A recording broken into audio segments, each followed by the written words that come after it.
Unpacking the Unconscious World of Metaphor. This is a talk I did with a NATH Conference in 2024, and I'm excited to share it with you. So the sound quality isn't amazing, so I apologise in advance, but the video is really quite interesting if you're interested about learning about metaphors, how we think as humans, and for coaches, therapists and change workers and those interested in metaphors of movement, this is a really good way of how you can explore your own metaphors individually or as a group. Now, if you like this content, do feel free to like and comment below, and feel free to follow along with the training. It was a great workshop with some amazing people. So enjoy, and I'll see you at the next one. So welcome everybody. Hey. Lovely to have you all here. So my name's Daniel, and as you may hear, I have a beautiful British accent. So I'm originally from London, but I am living nowadays in New York. But let's just jump into the topic for today. Who likes metaphors? Like metaphors? Cool. Well, hopefully we're going to explore something a little bit different today than you're probably used to in the realm of metaphor. Now, metaphorical communication, as I'm sure we all know, comes from the unconscious side of the brain. And what we're looking to do is look at something a little bit different. So I work with a modality called metaphors of movement. Now, I could talk to you about it, I could try and sell it, but for me it's about I want to give you guys an experience of what it's actually like. So what we're going to do is we're going to jump into exercises and we're going to get some metaphors out there. So what I'd like you all to do is I'd like you to think of a situation, it can be any situation you like, where you feel stuck. Might feel like you can't move forward, you can't progress, maybe you're being held back, but ultimately you feel stuck. And what you're going to do in pairs is you're going to ask the person, okay, so that stuck thing, what's that like? They're going to tell you what it's like, and you're going to try and draw it. Now, some things might be very simple, very easy for you to draw. Some might not be. So this is going to be a little bit of an experiment to see what comes back. Then I'll draw some stuff up and we'll go through it. Does that sort of make sense? Sure. Okay. So what I'd like you to do, when I was first asked this question, so being stuck, what's that like? I was like, I'm not really sure, you know. I was thinking about scratching my head. I'm like, being stuck, what's that like? And then someone in the audience said, well, it's like I'm in a box. Okay. So for them, it was like they were maybe in a box. Okay. That's what being stuck was like for them. And I'm like, that's not what stuck's like for me. And I was thinking about it again, I was pondering, I'm like, what could this big stuck, what could it be like? And someone's like, it's like there's a weight on my shoulders holding me down and I just can't move forward. And the presenter was like, what kind of weight is that? It's like a huge boulder. I'm like, all right. So for them, it was like they were here, there was this huge boulder on their back. And I'm like, that's not me either. Another guy, he was actually, everyone, there's always one or two odd people in training, just statistically. And this person, he was one of the stuck up kind, right? He's like, oh, I know what that is. British actually. Like, I know what that is. Not all British are stuck up, just saying. And I'm like, what's that like? And he's like, well, it's like I'm on a pillar. I'm like, okay, so that's what it's like for him. And I'm like, what's it like for me? And I think, well, this is quite painful. What it's like for me? It's like I'm being held back by a rope. And somebody else is holding the other end and they're like pulling me back. That's what it was like for me. So my question to you is, being stuck, what's that like for you? So I'd like you to get into pairs, and because sharing is caring, you all have a mechanical pencil. So those of you who like pencils, nothing in life is permanent, so you've got to have a mechanical pencil. So what I'd like you to do is I'd like you to draw the other person's stuckness, what that's like. Beautiful, okay, so fun, easy, simple. Lovely, cool. So I'm going to write up a few examples and then we're going to go through what this whole thing is all about. So who would like to volunteer? What we got? Stuck in tar. You're stuck in tar. Trying to step in the tar is like a cartoon. Okay, cool. So stuck in tar. Yeah. Lovely, cool. Nice. Next. Leaping off a ledge. Quicksand. Quicksand. So similar but quicksand. Here's a question. With the quicksand, how far is it up? Is it like ankle, shoulder? No, good. Or just on top of it? Just in it. In it. And the tar? Feet. Just the feet. Cool. Next. A tire halfway stuck in the mud. Just the tire Where's the tire relative to you? in front of me. Okay. So you're here and you're looking at a tire stuck in the mud. Yeah. Everyone's got mud and tar. Lovely. We'll talk about that. We'll change that over here. The tire's buried halfway. I've been practicing. Is it a TIRE or a TAR? Isn't it T-Y-R-E? No, T. My spelling They might is be atrocious, so British. I'm going to go tire. There's four of them on. T-I-R-E. TIRE. T-I-R-E. Winner. Cool. Next. Frozen in midair. Frozen in midair. How high is the person off the ground? Really high up, very high. How high is very high? Off a cliff. No, Nope. yeah, like, when you said that, I see a big chasm, the mountains, and I'm up high. So there's a chasm there, there's a chasm there. Well, no, in the beginning, it was just in midair, and I wanna land, like when you do a skydive and you're way up, I know what you want, but what's it like? it just feels like being stuck in midair. Cool. So, and are you like falling down a chasm, like that kind of thing? But you're stuck, you're not falling. Right, Hmm. kinda like wondering why. Some You know, people I've might left, believe but that. I'm not landing. Oh, I got you. Cool. Gravity doesn't exist in your reality, clearly. Cool. Spinning through a toilet but not going down. Wow. Toilet. Too much Harry Potter over there. No, it's not mine. How far are they down the toilet? My hands are up, like I can maybe climb out, but I haven't. Oh, so you're pretty much like Is it clean?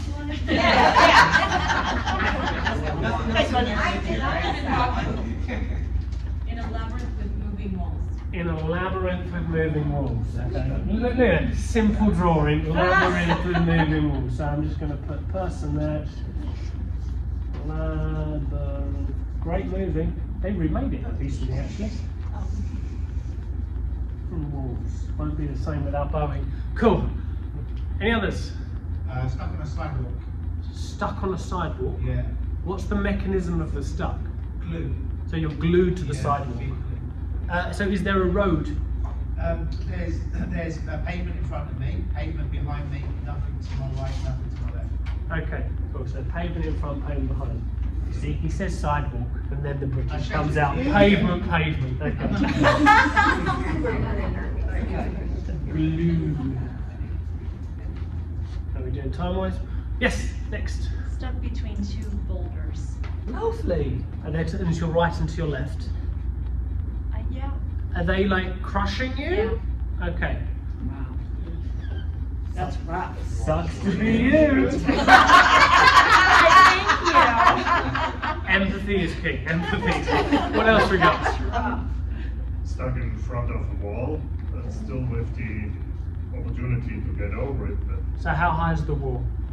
about a little bit higher than me, so let's say I don't know, 8 feet, something like that. Cool. Lovely.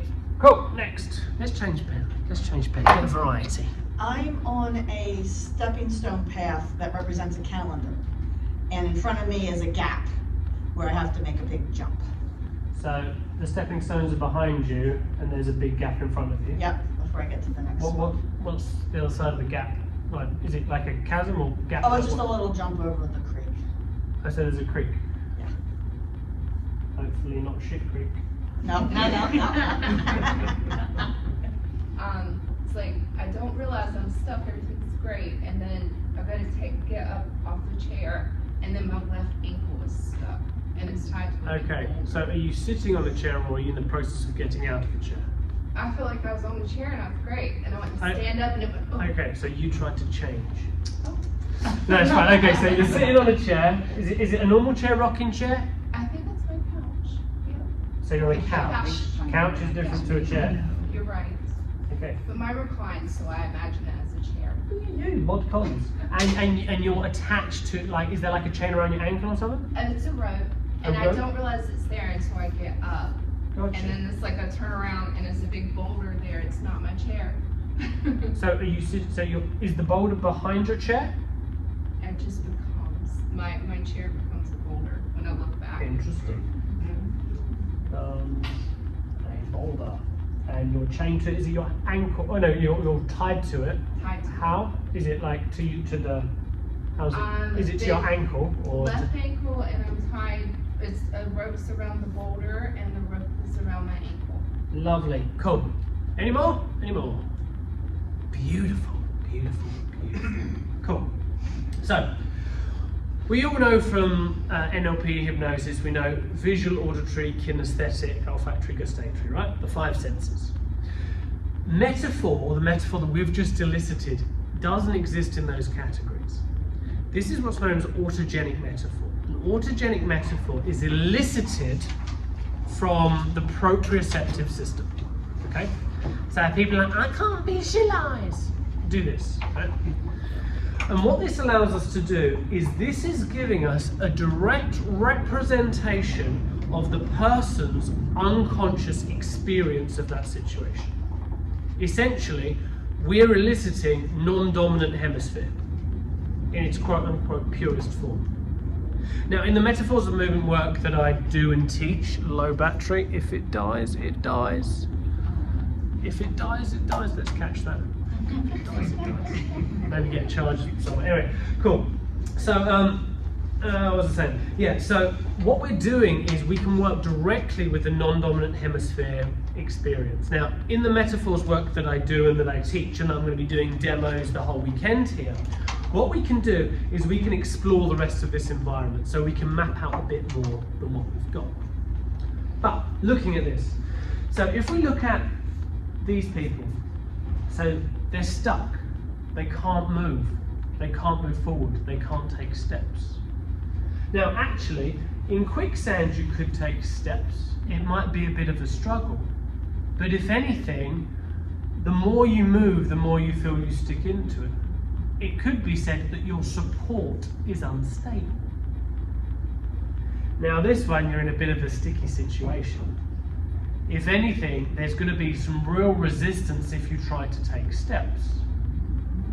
Also, you might find yourself sinking into it, but like quicksand, it takes a different one, but they've got a certain different quality to it. If we're looking at this one, this was a will. So, I don't know if you're looking forward to tire, you're looking forward to something that used to move, that no longer moves. But the thing that you look forward to is actually going down. It's sinking. And you can't quite see all of what you were looking forward to. The other thing to consider is you're just watching it go down. Because that's what's right in front of you. If we're to consider here, well, I mean, this person's clearly all up in the air. They've got no support. It could be said that they've taken a leap of faith, but she said, I'm just suspended in midair. Now, I don't know if that's true, but nobody really can actually just be suspended in midair. So it could be you don't realise the gravity of the situation you're in. And the point is, it's going to be a big letdown pretty quick, and it's going to be quite painful. Oh, wait, is that a prediction? Or how I actually feel now, or what? Well, that's your experience. Yes. Sucks to be you. Glad it's not me. I did this with a woman not so long ago, similar to this, but hers was even worse. She was going down a well, very dark well. She was in a very, very dark place. And for her, it was an infinite well. I don't know if you've ever worked with those clients who are just a mess, and there's like she's got no support, no understanding. And one of the other interesting things is, in our experience, we relate to people. So with this person, if I'm to be this, I could be either on top of the roll looking down, but my advice is just going to get more and more distance because she's falling down a well. Or I can be in it with her and she'll take me down with her. Because I don't have support to help her in that context. Now, I actually caught up with this client not so long ago, actually, and she was in a very bad place. I actually ended up referring her on because she just basically needed somebody to be with her. And yeah, she said just one day she woke up and she's like, how the hell did I get here? But yeah, you've got no support, no grounding, because it could be you've taken a leap. But yeah, can't help you. You're going to come down to earth, potentially. So I'm in for sadness, Well, I don't know if sadness, but it's going to be quite painful. painful, whatever it is. You're going to come down to earth and there might be a bit of a, you know, it could be the death of you, in a way. It could be the death of me. Yeah, in a way. Okay. I'm down with that one. Hashtag death and rebirth and all that. Phoenix stuff. And you've already taken the leap. Yeah. The delusion is you think you're not going anywhere. Thank you. But I didn't say that. Toilet. Cool. So, interesting. So, I don't know how you found yourself in a toilet. It's a pretty disgusting place to be in. You're in a place that's normally pretty shitty. And, yeah. But it also serves as a way to protect you in some way. Because you don't have to get out of it. You're holding on. You're not allowing yourself to be sucked down, but you're also not taking any steps to get yourself out of it either. World is your toilet, or is your oyster. But yeah. Labyrinth, interesting one. So I'll come back to walls in a minute, because we've got one down here. But essentially, there's a lot of rules. Walls represent walls within metaphor. You've probably heard the session. I feel like I'm hitting my head up against a brick wall. So here it's a bit of a labyrinth, it's a bit of a maze. You might have one direction, you might think you're going in the right direction, then all of a sudden things change and you need to shift direction, you need to take different steps. But then that can be futile because you might find yourself lost. If you don't have a compass, if you don't know your bearings, if you don't have a way of navigating the maze. Also, what do we know about labyrinths? They normally contain monsters and ghouls and minotaurs and shit like that. So there could be a scary thing around the corner and you don't know. My question would be, how did you get there in the first place? Did you choose to be there? This would be fun. Cool. So the glue is a little bit similar. Is it wet glue or dry glue? Well, Ah, so you can take steps. Well, possibly it's wet, like wet glue, depending on the type of glue. He can take steps. So if he maintains his position, it's going to be harder for him to take steps.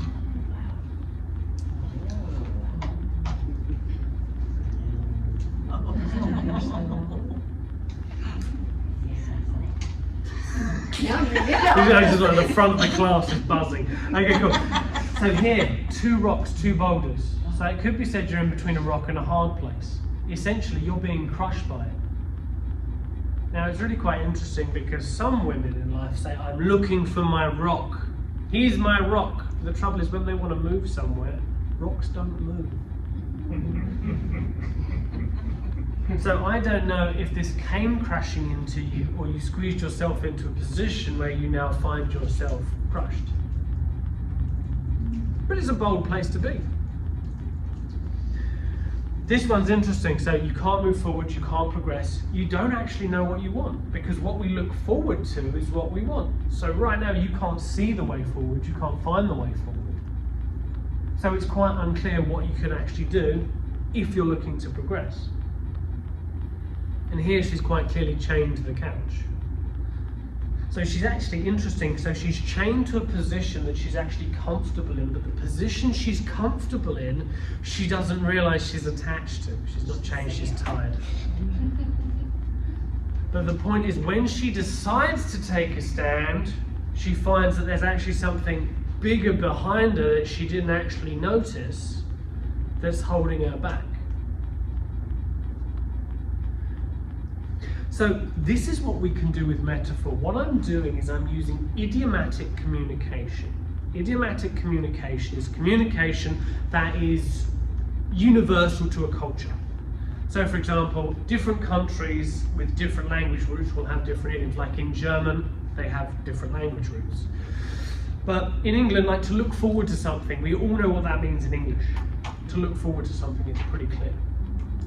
So what we're doing is, this is information elicited directly from non-dominant hemisphere, and we're communicating it so our conscious mind understands our experience. I'm so passionate about this work because I'm really shit, or I have been really shit at working on myself. I find in the therapy field there are two types of people. There are people who love working with other people, and there are people who love working with themselves. The people who love working with themselves normally then decide, oh, I want to start working with people. And those people who are great working with the other people will be like, oh shit, I need to start working on myself. I was in the second category. I mean, I've done shamanism, hypnosis, different things, but I've always found change work to be very confrontational. I don't like looking at my shit. I don't like, because it's painful. But why I've been so drawn to this and why I'm so passionate about it and why I share about it is two things really. The first thing is, you look at these images and they're like, what is that? That doesn't mean anything. But when I start to communicate it, it really resonates, because we're bringing together both parts of the brain. So non-dominant hemisphere is like, finally, they're listening. I've been telling them for ages. And now they get it. I would have thought we're next to an airport. But also, sometimes men are normally worse than this than women. We struggle to communicate our problems. How often, ladies, have you asked a guy when you know something's up with someone, you're like, what's the problem? They're like, I'm fine. Well, it's like, I'm alright. It might not be because they're actively lying to you or they want to gaslight your opinion. It could be they just don't have the words and ability to express. I mean, my wife tells me all the time, what's up? I don't know. Like, you're not great, and it forces me to reflect on myself. I'll do a metaphor on it, because it allows me to understand my reality and what's going on, and that way I can start to make active change, but also I can then share that with my wife, so she can actually get where I'm at, where I'm coming from, and we can have an understanding. So for me, it's really opened so many doors in my life, and that's why I like to share this work. It's also a very different and unique way of working that works really well with challenging clients. So if you're a bit of a nightmare to work with, definitely come get a demo, and we'll go through them. Any questions, observations, or things you'd like to share from your experience so far? Yes? If somebody is primed beforehand, will the metaphor change? So for instance, if I walk somebody through a room, say with Rose, would that metaphor change? Possibly, but yes and no. So, normally you find in groups of consciousness, people have similar things. It just seems to happen, right? But, so for example, you said you're in a labyrinth, right? It's like a rat maze, correct? I guess. Is it like a rat maze? Not really. Okay, it's not a rat maze, right? It's more like a moving map that I'm learning to master. Okay, so is it a map or is it a labyrinth? Well, it's a labyrinth, but when I look at it from the top view, it's a map. Okay, so she's just disassociated. But I told her it's a mouse thing. She wasn't bought in, right? She's like, it's not, right? Or she wanted to agree because she wanted to be a nice, like, cultural, social pressure. Yeah, I suppose it is. No, it's not, right? When so for example, if we question these things about this is your reality, people will actively argue. Ben. How are we doing for time? So this is a thing. So if you do this right and you challenge, so you're between like two small rocks. No. No. Big rocks. Well, it's like one rock and a wardrobe. Nope. Cool. She's arguing the point, right? This is the other thing. When you elicit this correctly, people will fight for what it is. They're like, yes. Is it best to present that in a question or state it so that they go, you know, instead of asking them, is it this? Or you just say, it's this, and then you can get that. I'm looking to provocate response, so I've been more directive with it. And it's not like I'm being directive in hypnosis. Like when you do the demos, you'll see that I'm very direct with what I ask, and there's a reason. Because if you think about our dominant hemisphere, it's analytical, it's where language is, it's where all story exists, stuff like that. So I will actively shut down things that I don't want to hear because I want to talk to non-dominant hemisphere so we can have fun, play games and be creative. Cool. Any other questions, observations, things to share? That was an interesting face. Got you. Cool. If you need to leave, feel free. If you also want to stand up, I struggle to sit down the whole time, so if you need to be flexible, be flexible. Cool. So what I'd like you to do, if you'd like to take your paper if you haven't already switched, what I'd like you to do, so if I was to come back here, so this guy, when I talked to him, when he was first, like, how did he deal with this in real life? This guy was a real low life, to be honest. He was a bit of an alcoholic. And how does he do this in real life? How does he deal with being in a box? He drinks. That's what he does to deal with this problem. The person with the big rock, carrying that big weight, feeling that weight on their shoulders, can you start to hear how we say these things in everyday life? If someone's telling me I've got a weight on my shoulders, oh, so it sounds like you're carrying a bit of a burden. It's probably pretty heavy. I'm guessing you're probably a responsible one and you've been carrying this for a while. I can directly build rapport because I'm hearing the metaphors that they're eliciting. This person, they said, well, I mean, I just keep going.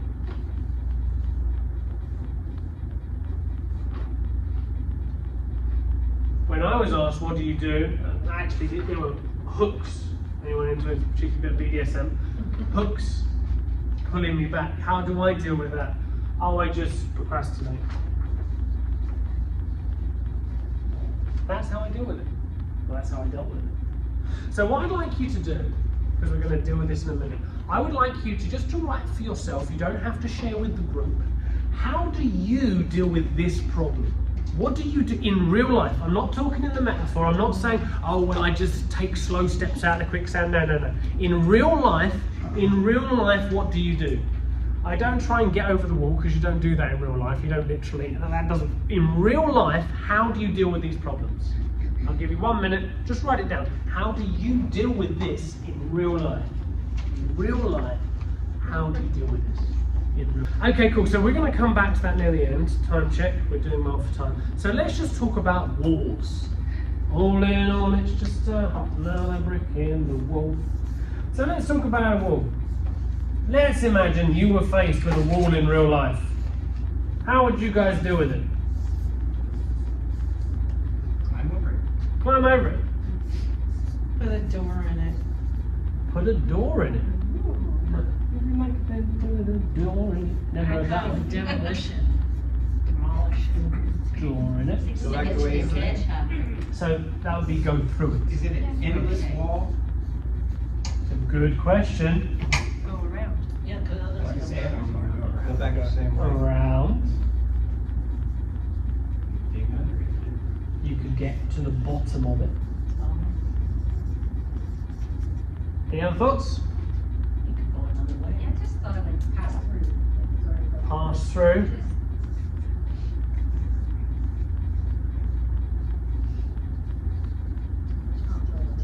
And the one was sort of mentioned, you can avoid it.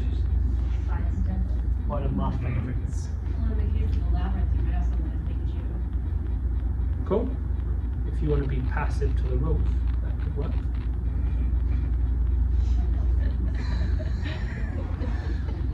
We provoke a little too. Cool. So, as I've mentioned, walls represent rules. Now, we're all faced in life with rules, and rules aren't necessarily a bad thing. Now, we all have a preferred way to deal with rules.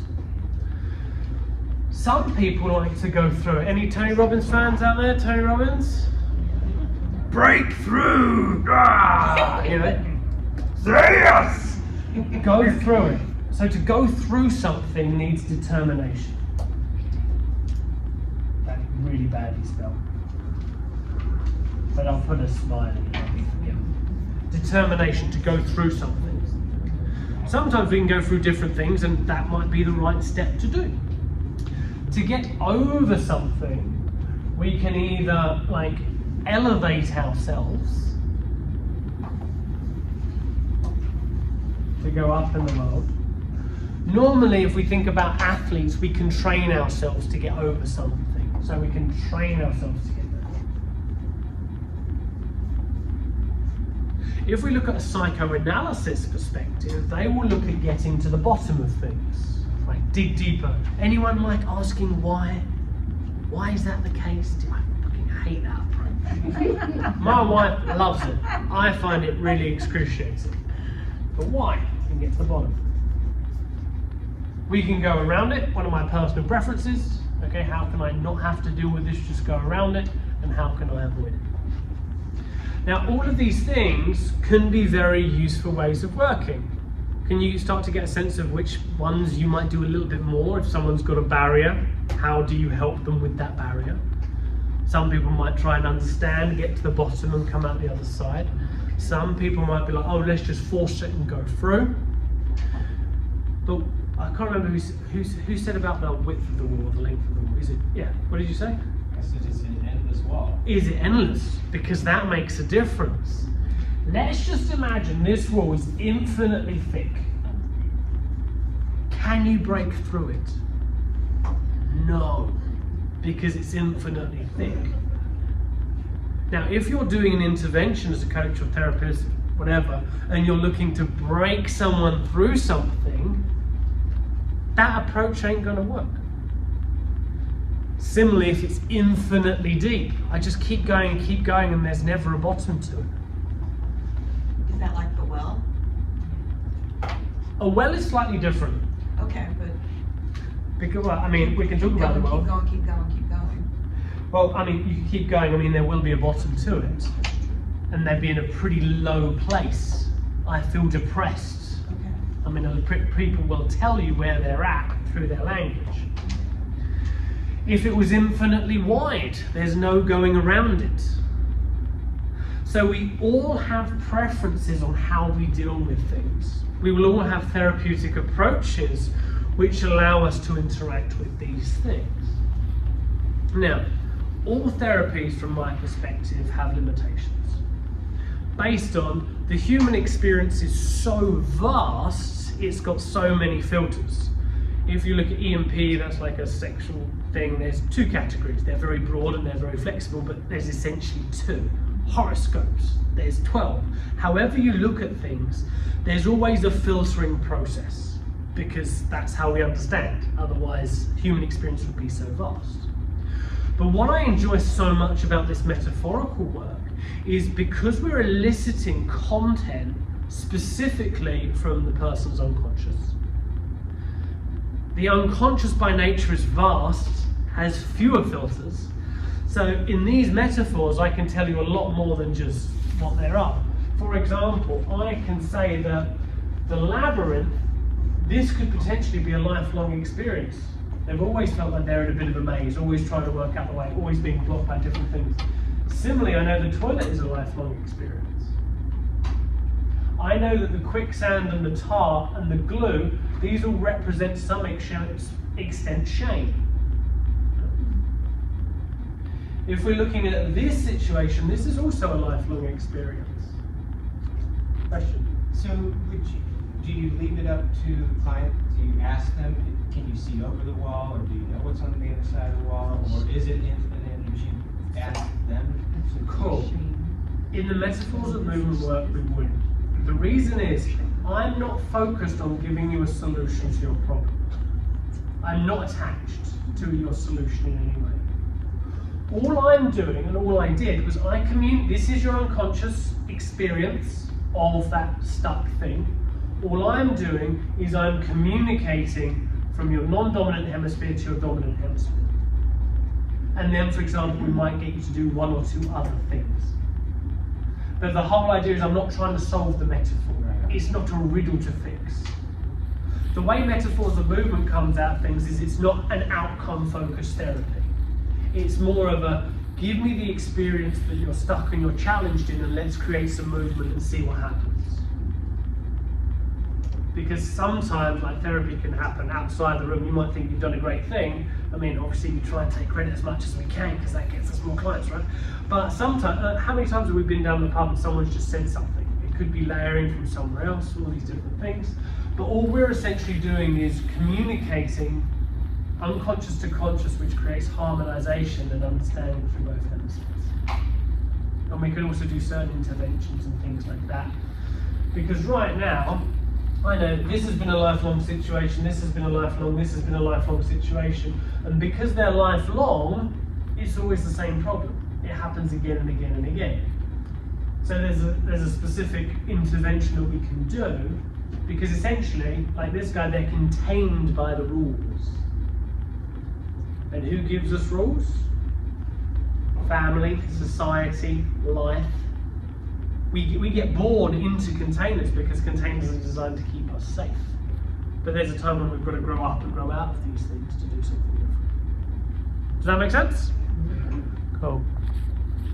Stay with me. Oh, I wondered if that continued recording. Who knows? There's an out cable there if you want to plug in.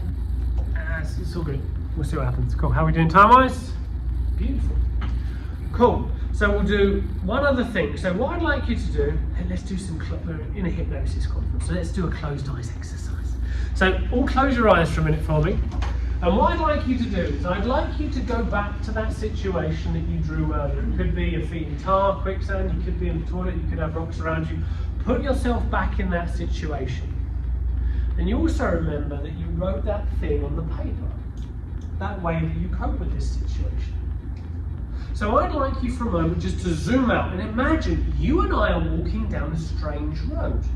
And we see that person, the person that you drew. In that situation, maybe the tar, rocks, walls, and you see that person over there. Don't worry, we know how to deal with this. We've seen that before. Just tell them how you normally deal with it. Oh, just do that. Is that good advice? Probably not good advice, is it? Any better advice for that poor unfortunate soul?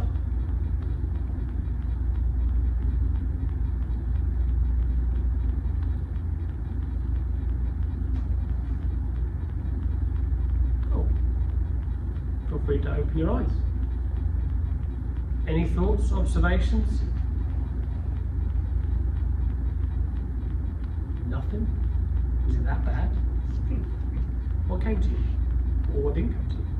Just some insight, when it comes to, my metaphor was being surrounded by people that had such smaller thinking. And then I have a saying, little minds will always give you little conclusions. Mm-hmm. So I had written to myself that, I kind of, I must do pre-editing when I'm around them, that I have to really mind the message that I give because they're not really ready to even contemplate it. So Gotcha. when you just had me going through this, it just kind of reminded me that even though I feel held back and stuck, I really am in I'm in a position of power because I get to be the one that gets to elicit or gets to choose what I'm going to say to the audience.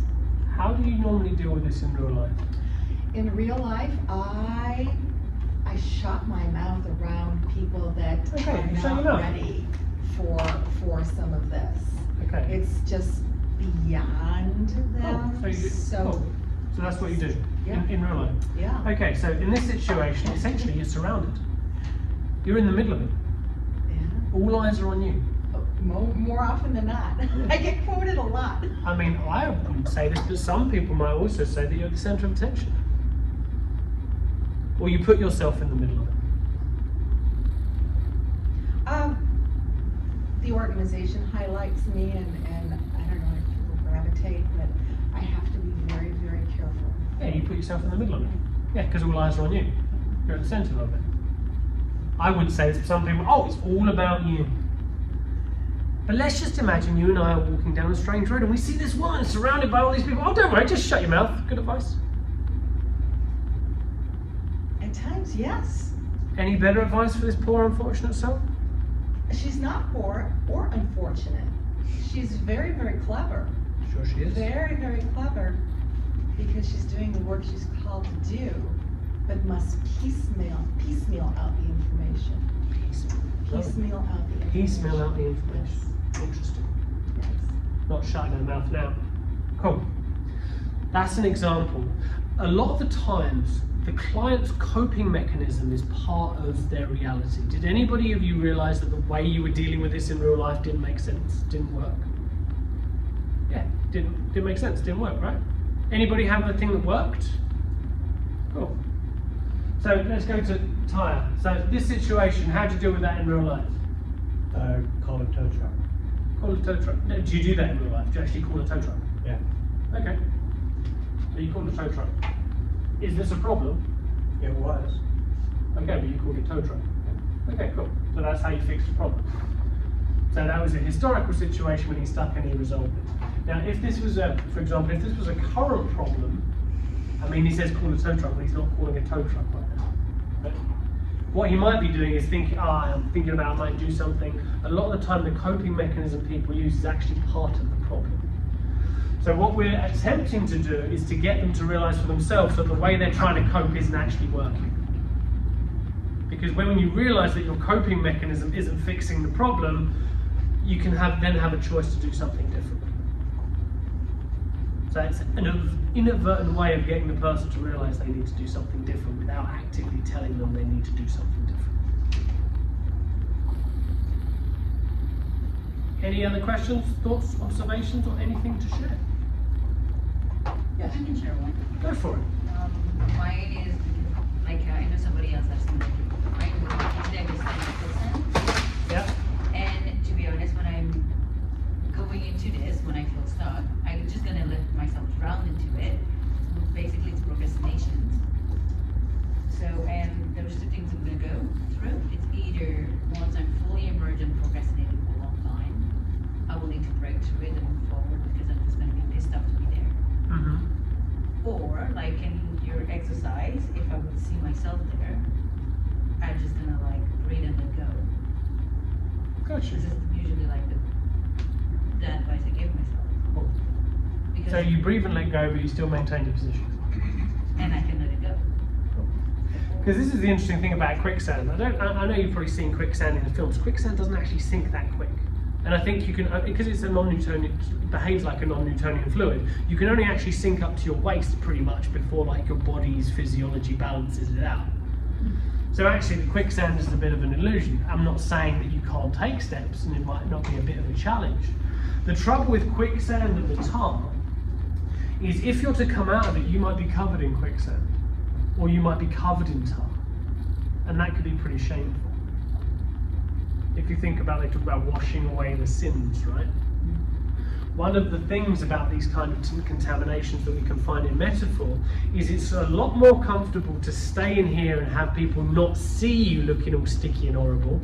It's better to maintain that position than risk coming out of it and people seeing what you're actually like. That's a little snippet of shame. Cool. So this is a little bit of an introduction to metaphors and movement. I know you've got lots of different things going on. My aim is to really start to get this more and more out there into the world. It's a little bit bigger in the UK. There's like one other person who does it in the States actively, but not that many. So I'm really keen to get it out there.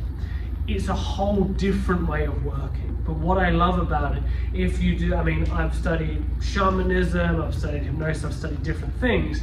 And if you think you take someone on a hypnotic journey, they'll say something. It's like there's a block. What's that block like? Well, it's like there's a wall. You can directly interact with the metaphorical elicitation that can come out of the journeys that you take people through as well.